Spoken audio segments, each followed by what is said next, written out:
Olá, eu sou Anquises Canassa e hoje eu venho aqui falar de algo inclusive bastante particular com vocês.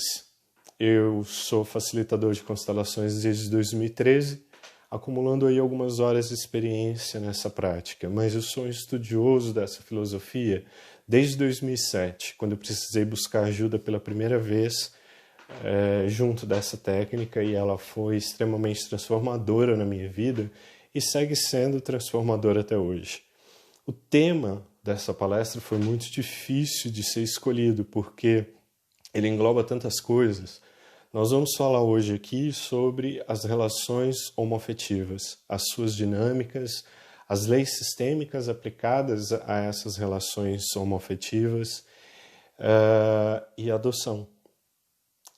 Então, eu imagino que aqui vocês compreendam um pouco da dimensão da complexidade desse assunto. E eu não venho hoje falar como um terapeuta ou como um facilitador, mas eu venho falar como uma pessoa que está imersa nessa situação.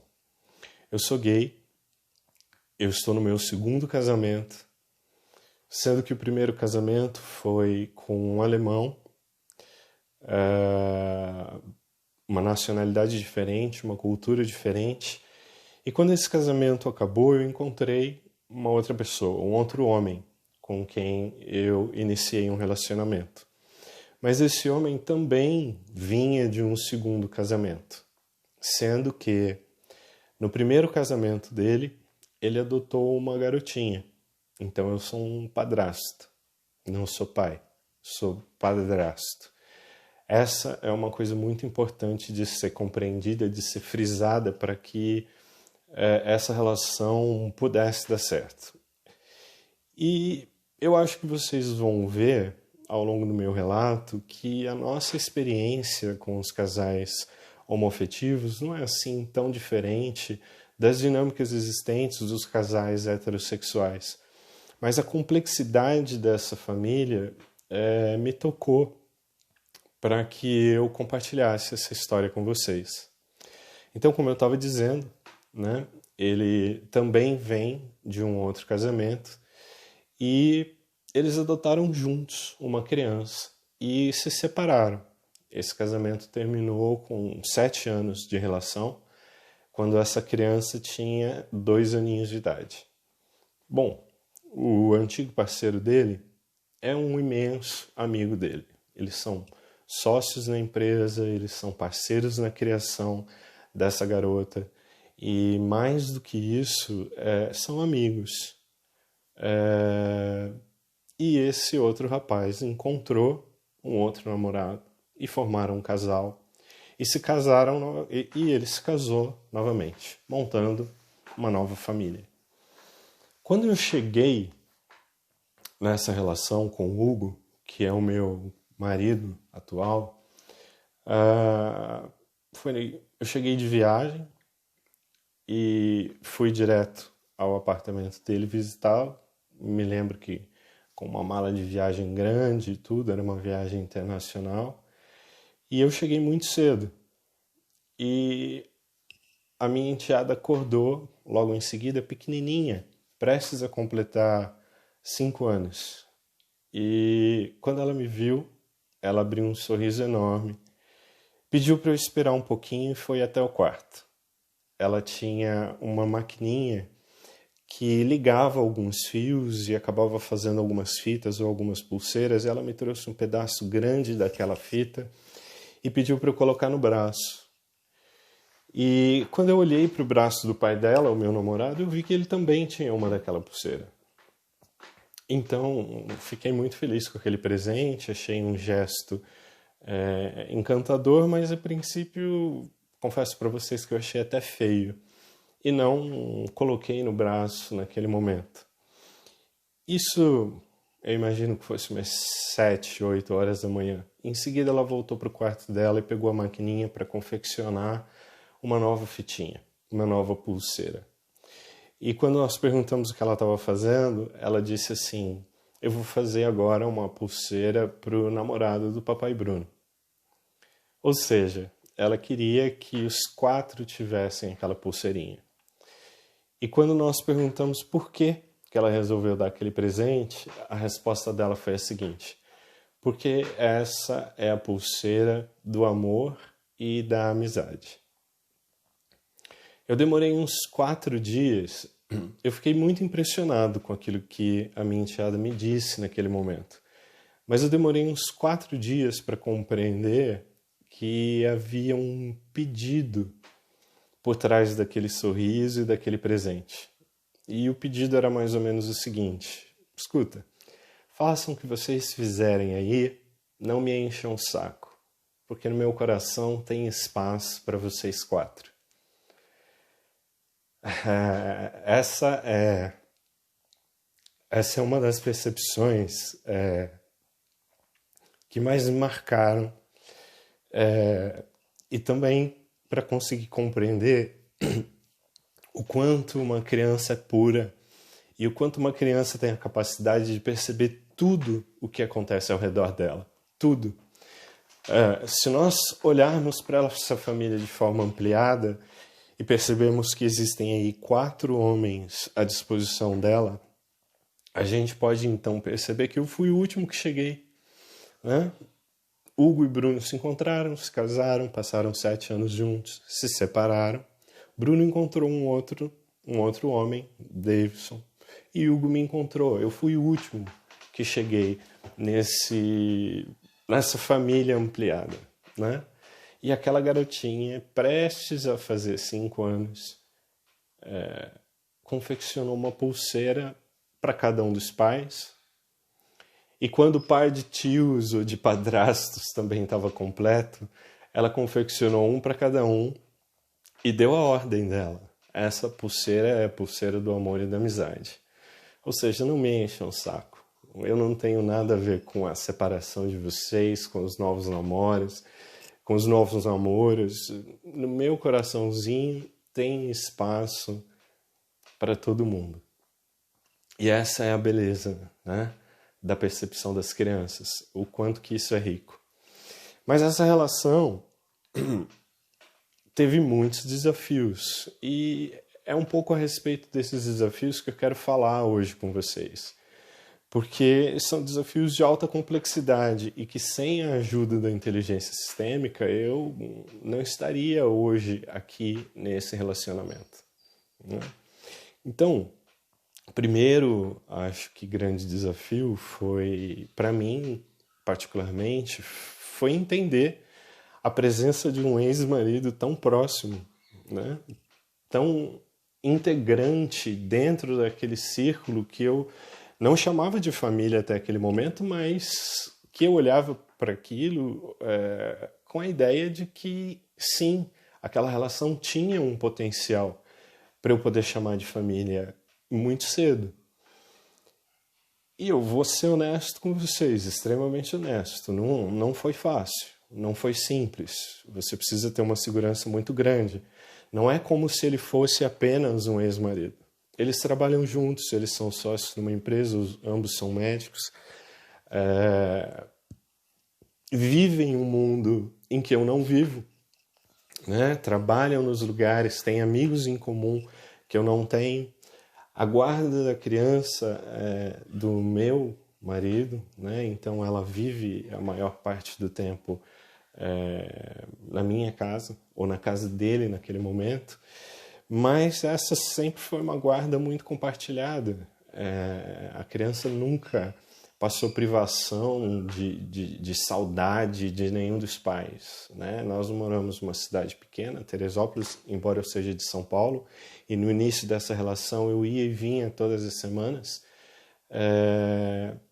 mas é uma relação bastante íntima ao ponto do transporte escolar que trazia ela de volta da escola, tinha como destino nossa casa, e muitas vezes o meu marido estava de plantão, e o ex-marido tinha a chave da casa dele para abrir e esperar a garota chegar e depois levar para casa dele.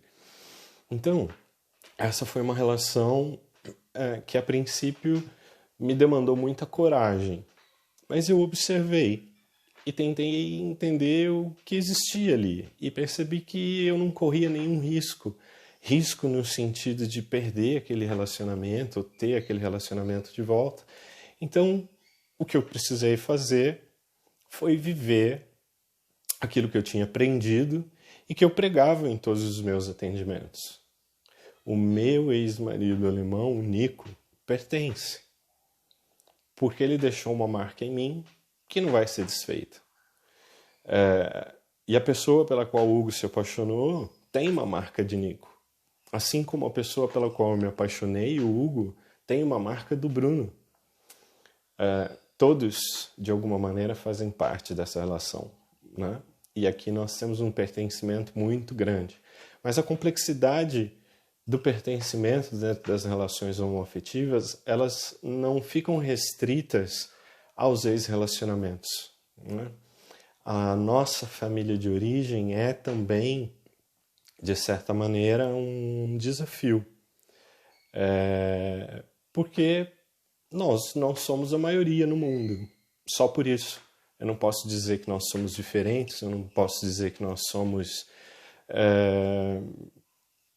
estranhos ou anormais, porque não me sinto em nenhuma dessas casas, sabe? Inclusive eu tenho muita dificuldade com esses novos termos criados ultimamente. Assim, eu assisti uma vez um discurso de uma travesti que perguntaram para ela a respeito de homem cis, homem trans, e esse monte, né, de nomes, e ela me deu uma resposta que foi um alívio assim, para o meu coração. Ela falou assim: eu não ligo para isso, é tudo gente. Naquela resposta, tudo gente, tinha um quê de inclusão muito grande, né? Então, todo homossexual, todos os que eu conheço, tem um grau a mais ou a menos de exclusão. Simplesmente pelo fato de ser diferente, de se relacionar com uma pessoa do mesmo sexo. Por mais inclusiva que seja essa família, imaginem um Natal ou um Ano Novo, na hora que as pessoas se cumprimentam, e você vai dar um selinho no seu marido. Sempre tem alguém dentro da casa que olha com um pouquinho mais de curiosidade ou um pouquinho mais estranho, para dizer o mínimo, né? Quando as famílias não são ainda um pouco mais rígidas nesse contexto de aceitar aquilo que é diferente, de fato se chocam, ou às vezes até ficam irritadas. Então, no que tange ao pertencimento, eu precisei querer fazer parte. Eu acho que essa é uma primeira grande lição. Aquela pessoa que está excluída, ela também precisa querer fazer parte. E por querer fazer parte, eu precisei abrir um espaço no meu peito, abrir um espaço no meu coração para ter paciência com todos os meus familiares. E acho que essa é uma informação muito interessante de se dizer também. Eu, como homossexual, quando fui percebendo que tinha algumas inclinações, que achavam os garotos mais bonitos, de alguma maneira dentro de mim, eu era muito criança, muito novo, mas de alguma maneira dentro de mim eu sabia que ali existia alguma coisa diferente. E eu tenho uma lembrança de tentar colocar isso de lado na minha mente, até que eu precisei encarar esse fato. E quando eu percebi que de fato eu me sentia atraído por homens, a minha primeira reação foi forçar a barra para ver se eu me sentia atraído por mulheres. Porque a vida seria muito mais fácil. É muito mais fácil você andar de mãos dadas com uma mulher na rua, poder ter filhos de forma natural com ela, não enfrentar o julgamento da família, da sociedade, ou não correr riscos, né? Que nós somos ainda uma das comunidades que mais corre risco de integridade física, risco de vida na rua. Então, sim, eu era adolescente e fui percebendo essa inclinação, e durante algum tempo eu tentei negar isso. até quando eu aceitei primeiro para mim. Esse foi um primeiro passo, um primeiro grande passo que demorou um tempo. Aceitar primeiro para mim. E depois comunicar aos meus entes queridos, a minha família, ao meu pai, a minha mãe, a minha irmã, o fato de que eu sou homossexual. E precisava comunicar de alguma maneira, porque eu quero fazer parte. O pertencimento é algo muito importante, eu quero fazer parte. E um dia eu sabia que eu ia me casar, que eu teria filhos, ainda não tenho, sou padrasto. Mas é um bom treinamento, devo dizer a vocês. E o dia da minha paternidade vai chegar. Tão certo eu sei disso, como eu sei que eu preciso de ar para respirar. Não sei dizer como, não sei dizer porquê, mas é uma certeza que sempre existiu desde que sou criança. E uma coisa que eu queria dizer aqui, tanto para você terapeuta, quanto para você que vive uma relação como a que eu vivo, é a seguinte: não se enganem, a gente não descobriu do dia para a noite que nós somos homossexuais. Então, por favor, tenham paciência com seus pais, os seus avós. Quando você comunica esse fato para eles, eles também precisam do tempo deles para elaborar essa nova informação. Eu vejo muitas pessoas me procurando em consultório, ou inclusive amigos que já esperaram isso, ou que estão passando por isso nesse momento, contando essa história. A minha mãe ou meu pai não me aceitou. Mas quando foi que você disse isso para eles? 3 dias atrás. Cara, não deu tempo. As pessoas precisam de um tempo para assimilar e aprender a amar e a conviver com toda essa diferença. E muitas vezes eles mais do que te aceitaram. Eles estão preocupados se você não vai apanhar na rua ou se sua vida não vai ser mais difícil. Então calma. Do mesmo jeito que você gostaria que eles tivessem paciência com a sua orientação sexual, né? Tenha paciência também com eles para eles assimilarem todo esse mundo novo que você vem trazendo para eles. Voltando agora para a situação da relação homoafetiva e por que eu fiz esse parênteses? Porque isso é super importante. Em toda relação homoafetiva há essa discussão. A família que inclui, a família que não inclui, a família de origem do seu parceiro que está presente ou que não está presente, e todos os desdobramentos que isso causa dentro da relação. Porque se você tem problemas com a sua família de origem, é muito provável que você venha buscar dentro do seu parceiro, dentro da relação que você tem com o seu parceiro, aquilo que você não recebeu lá fora. Ou melhor, dentro da sua família de origem, com o seu pai e sua mãe. Então aqui também a gente precisaria falar um pouco de ordem, né? Nossos pais chegaram na frente. Os nossos maridos, esposas, os nossos companheiros, eles chegaram depois. É nessa ordem. Primeiro, os nossos pais. Depois é que nós montamos a nossa família.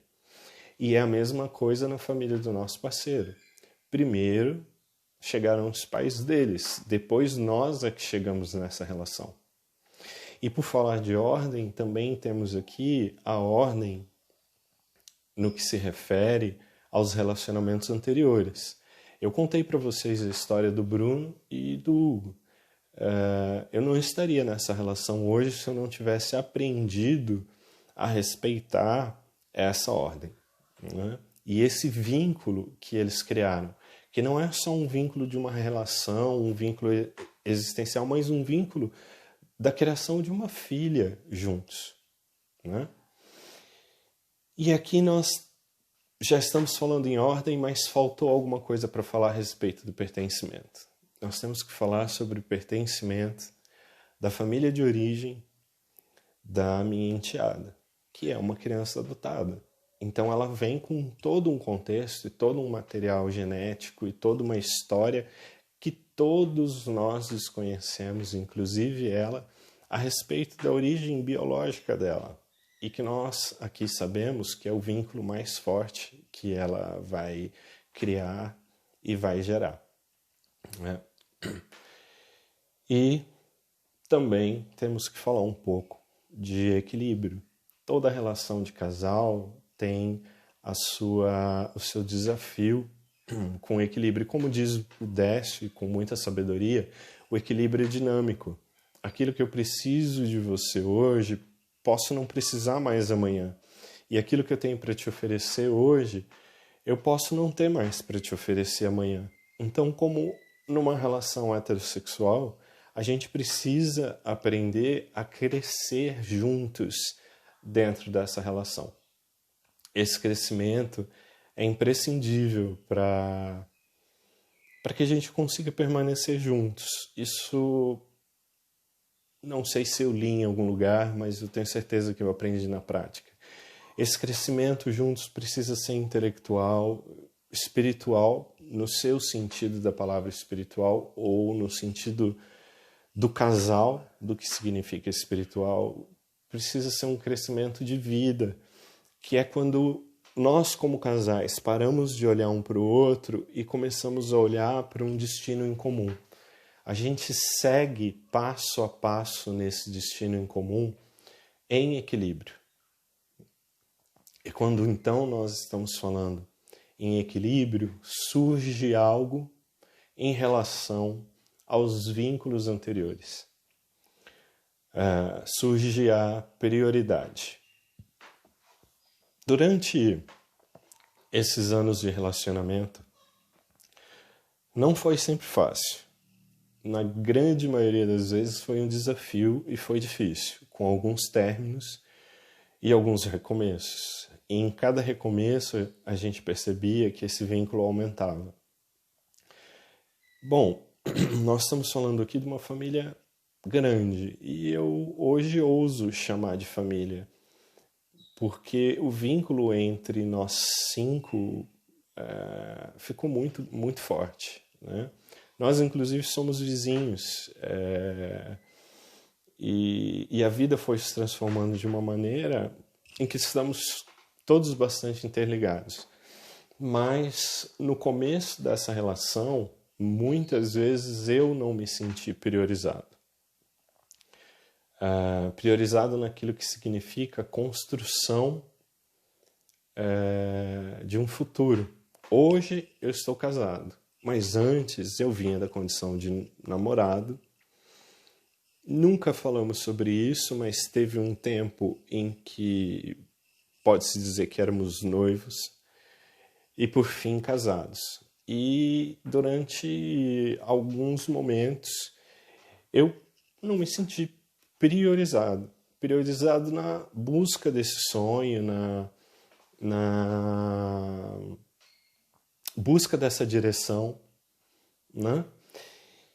E aqui fica algo muito importante do qual eu gostaria de dividir com vocês. Eu sou o único que tem esse conhecimento sistêmico. Nenhum outro dos 3 adultos ou da criança que hoje tem 9 anos possui esse conhecimento sistêmico. Então, como que eu poderia resolver essa equação com os problemas que iam surgindo dia após dia após dia? Dentro dessa casa, eu não posso exercer o papel de terapeuta, ou de psicanalista, ou de facilitador, porque o meu papel aqui não é esse. O meu papel dentro dessa casa é de marido e de padrasto. Eu não posso, então, ficar explicando essas leis sistêmicas, sabe? Isso faria com que eu saísse do meu lugar, isso me tiraria do papel de marido. Ao longo desses anos, eu fui compreendendo que a única maneira que eu tinha era ocupar o meu espaço. Ocupar esse espaço de marido e ocupar esse espaço de padrasto no sentido mais amplo e completo da palavra. Isso significa saber bem quais são os meus limites de atuação, quais são os meus direitos e os meus deveres dentro de todo esse contexto familiar que eu estou inserido. E então eu percebi, num primeiro lugar, preciso respeitar os vínculos anteriores. E pelos vínculos anteriores, não só os ex-namorados, mas tudo aquilo que precedeu a minha história, junto com ele. As decisões profissionais, as amizades, tudo que ele fez de bom, tudo que ele fez de ruim. E passando a respeitar isso tudo, eu também obtive o respeito dentro daquilo que é a minha história. E aos poucos isso foi se expandindo e foi chegando lá no outro casal também, que passou a respeitar o meu papel aqui como marido e como padrasto. E eu também fui entendendo qual que era o meu papel de padrasto. E hoje, especialmente, esse é um papel muito vivo e muito rico, porque dentro da estrutura de vida desses 4 homens, dessas 4 pessoas, hoje eu sou o que passa mais tempo com a minha enteada, dos 4. Por quê? Os 2 pais são médicos, eles trabalham em esquema, muitas vezes, de plantão, tendo que dormir no hospital algumas noites. O outro padrasto dela, e ela chama nós 2 de tios, tem um emprego, então todos os dias ele precisa se deslocar e voltar para o trabalho. E eu sou o único que trabalho de casa, ou seja, trabalho remotamente. A pandemia me possibilitou isso. Antes eu também trabalhava em consultório, a pandemia me possibilitou trazer todos os meus atendimentos online. A pandemia me possibilitou casar, por exemplo, porque antes eu tinha que ir para São Paulo trabalhar e voltar aqui para a Serra do Rio de Janeiro para passar sexta, sábado, domingo e segunda de voltar para São Paulo trabalhar mais alguns dias e voltar para cá. Foi um investimento pesado nessa relação. Pesado, inclusive, em níveis financeiros, de bancar todas essas viagens e de fazer poucos investimentos em relação à carreira. Então, quando eu chegava em São Paulo, terça, quarta e quinta, eu trabalhava 14, 15 horas por dia, porque depois, na sexta-feira, eu tinha só amanhã para trabalhar e tinha que voltar para cá. E passava a segunda-feira toda aqui para poder receber ela quando ela voltava da escola e depois viajava à madrugada de segunda para terça para São Paulo para trabalhar toda terça-feira em São Paulo. Acho que isso é uma coisa também importante de ser dividida com vocês. Ao longo da nossa vida, nem todos os pratos conseguem ser equilibrados na mesma altura ao mesmo tempo. Se eu tivesse explodido na minha profissão naquele momento de investimento nesse namoro, provavelmente eu teria montado grupos de atendimentos em Brasília, no Rio, em Porto Alegre, no interior de Minas Gerais, em muitos lugares onde eu fui convidado, e eu não teria os meus finais de semana para vir aqui construir essa família. Então, naquele momento, aquele foi uma decisão consciente, foi uma aposta consciente, mas um relacionamento, ele é sempre um investimento, mesmo quando a gente já está casado. E todo investimento envolve riscos. Portanto, se essa história não desse certo, ou se ela terminar em algum momento, porque toda história tem um final, nem que seja com a morte de um dos 2. E a gente tem que estar preparado para esse final. Eu não poderia me queixar, porque eu fiquei 1 ou 2 dias por semana sem trabalhar para poder criar essa família. Essa é uma decisão pessoal. Nesse caso, foi uma decisão minha. E uma decisão minha que envolve riscos, né? Assim como o Hugo fez a opção dele de investir em gerar uma família comigo. E ele provavelmente também abriu mão de uma série de coisas e correu os riscos dele. Então, relacionamento de fato é para adultos, porque criança não sabe correr risco. E criança também acredita que tudo é para ela, né? Até hoje, por exemplo, se nós recebermos uma visita, a minha enteada acredita que aquela visita chegou aqui para visitar ela, né? Porque a criança é egocêntrica por natureza. O desmame não é feito só do leite, mas o desmame também é feito dessa ideia de que tudo gira ao redor dela e ela vai percebendo que faz parte de uma sociedade maior e que ela é inserida dentro dessa sociedade maior. Talvez aí nós estejamos falando do segundo círculo do amor que o Bert Hellinger nos explicou, que está ligado com a nossa puberdade, e que o Décio conseguiu traduzir um verbo de ação para ele que seria o servir, né? Durante esse período em que a criança se torna adolescente e vai percebendo-se um membro a mais dentro dessa família e dentro de uma sociedade com deveres e com responsabilidades, até aquele momento do vestibular que ela escolhe como que ela vai servir a sociedade.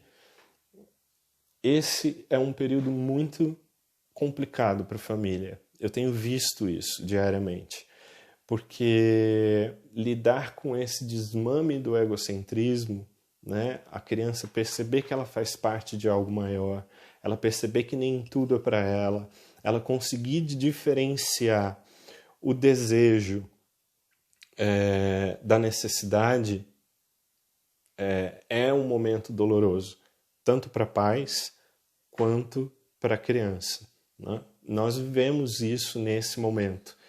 E nós temos, para o bem dela, de viver isso nesse momento de maneira alinhada. Então eu estava falando a respeito dos meus papéis. O meu papel de marido eu acho que dispensa muita explicação. Todo mundo aqui deve entender qual é o papel de um marido, né? Ou talvez o que seja mais importante é entender o que não é o papel de um marido. Não é o papel de um marido ser pai do seu esposo ou esposa, mãe do seu esposo ou esposa, filho do seu esposo ou esposa.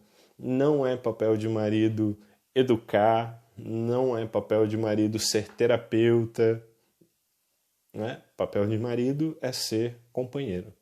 A gente se olha por um tempo, olha para frente para uma direção comum, depois disso equilibra os pratos para que a gente consiga permanecer o maior tempo possível dentro dessa relação, olhando para a mesma direção. E o maior tempo possível pode ser alguns anos ou pode ser uma vida inteira até o falecimento de alguém. Agora, o papel de padrasto, esse foi novo para mim e eu tive que descobrir.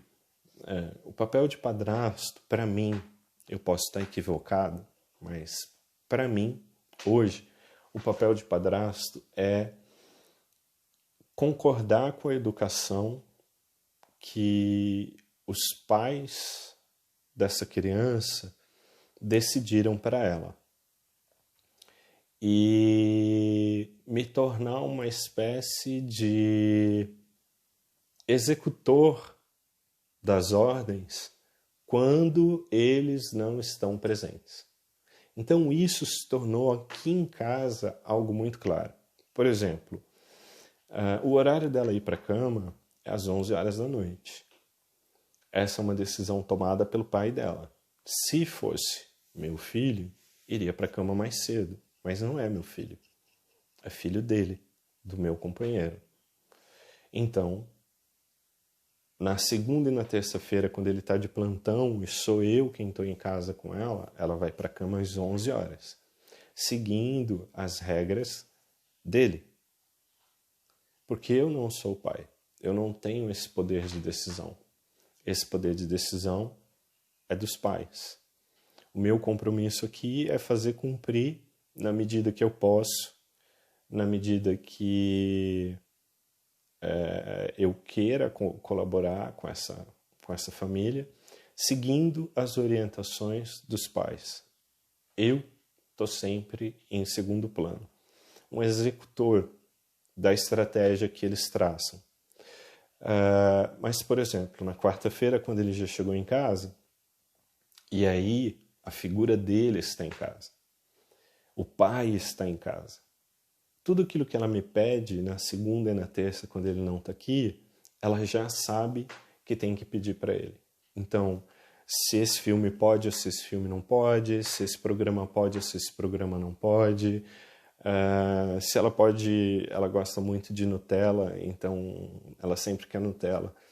E a Nutella é sempre depois da refeição, nunca antes da refeição, porque senão estraga a refeição. O suco é sempre depois da refeição, nunca junto com a refeição. Essas solicitações, essas demandas, quando ele não está aqui, ela faz para mim. Quando ele está aqui, ela já sabe que tem que fazer para ele. Mas quando ela não sabia ainda, como toda criança, ela fazia aquele jogo. Ela pedia para aquele que ela achava que seria mais maleável e então eu tinha que dizer: hoje o seu pai está em casa. Hoje você precisa se consultar com ele. Né? Como ontem, domingo, ela me perguntou assim: tio Anquises, que hora que eu vou dormir? Eu falei: hoje o seu pai está em casa. Então hoje a decisão é do seu pai. Quando ele não está em casa, você vai dormir às 11 horas, que é o horário que ele determinou. Ter encontrado esse espaço do padrasto também foi muito importante para a relação.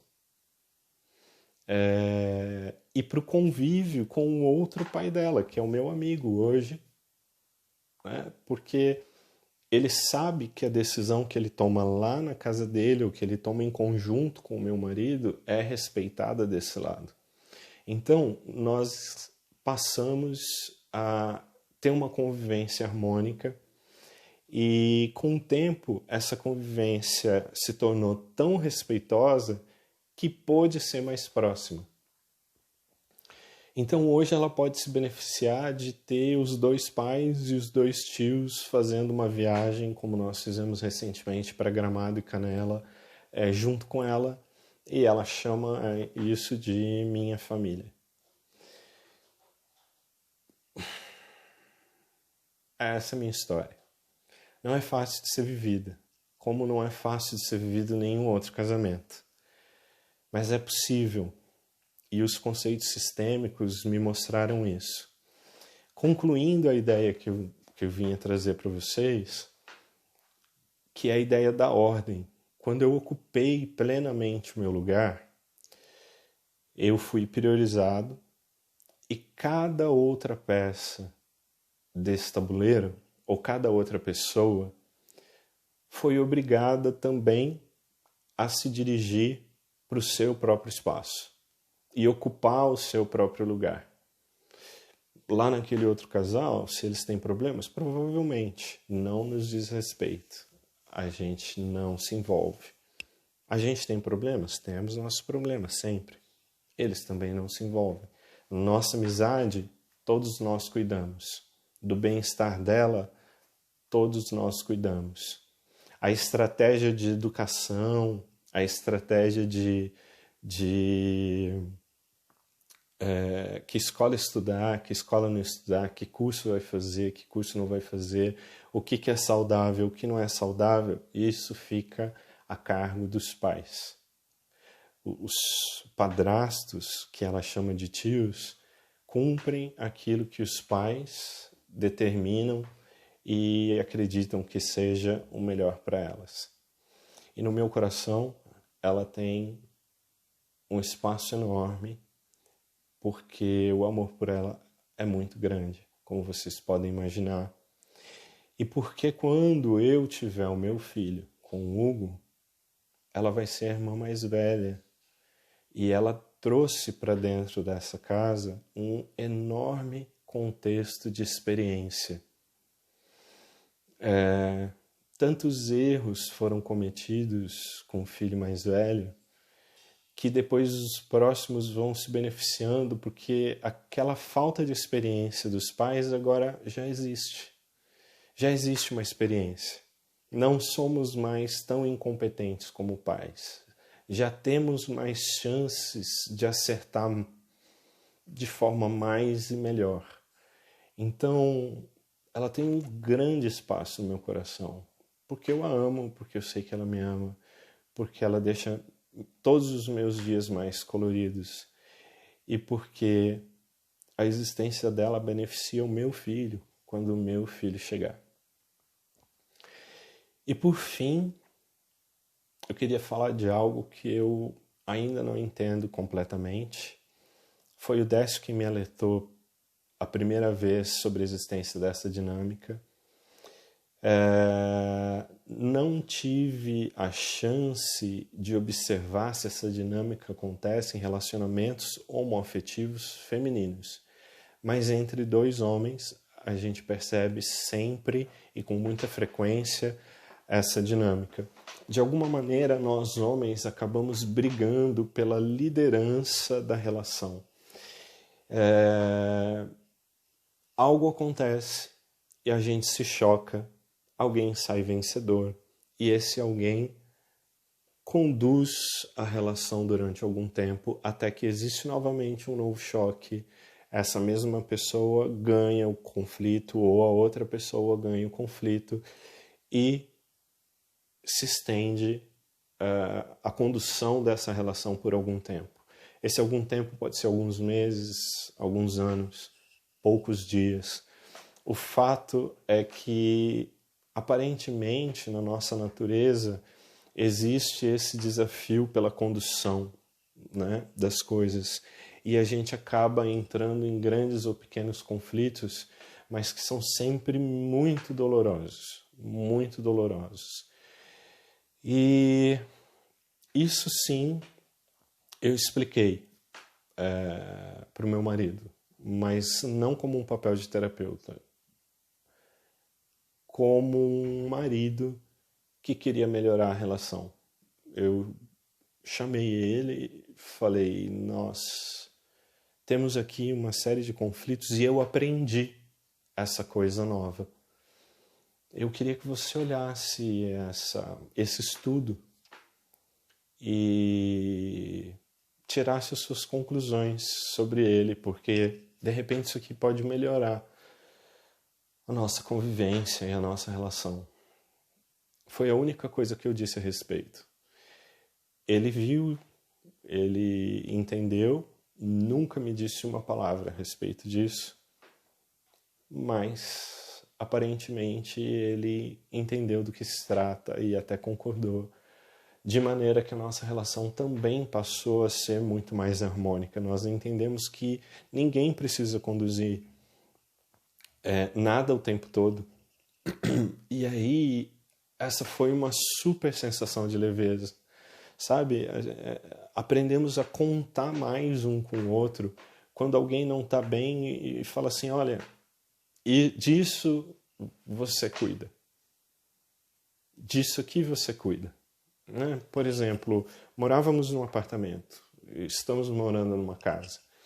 A busca pela casa, o empenho em relação a conseguir conquistar, a decisão da casa, foi completamente do Hugo. Mas o Hugo é muito emotivo, ele é muito emotivo. E eu fui percebendo um determinado sofrimento na hora de empacotar as coisas, porque aquele apartamento onde nós vivíamos foi o primeiro apartamento que ele chegou com a minha enteada. Logo depois da separação, quando eles eram ela era muito pequenininha, onde ele foi conquistando coisa por coisa. Então tinha muitas ligações emocionais ali. E aí eu entendi mesmo que sem palavras, que ali a condução teria que ser minha. Né? Então, um belo dia ele chegou e estava tudo empacotado. Isso foi um dia antes da mudança. E no dia da mudança, ele deu um abraço em dois vizinhos, começou a chorar, pegou o carro e veio para cá, para a casa nova onde a gente mora hoje. E eu fiquei ali, acompanhando cada caixa que entrava naquele caminhão, até chegar com o caminhão aqui e desempacotar tudo e gerar um novo ambiente de lar para nós. Esse é um exemplo, mas tem uma série de outros, né? Como por exemplo, quando alguém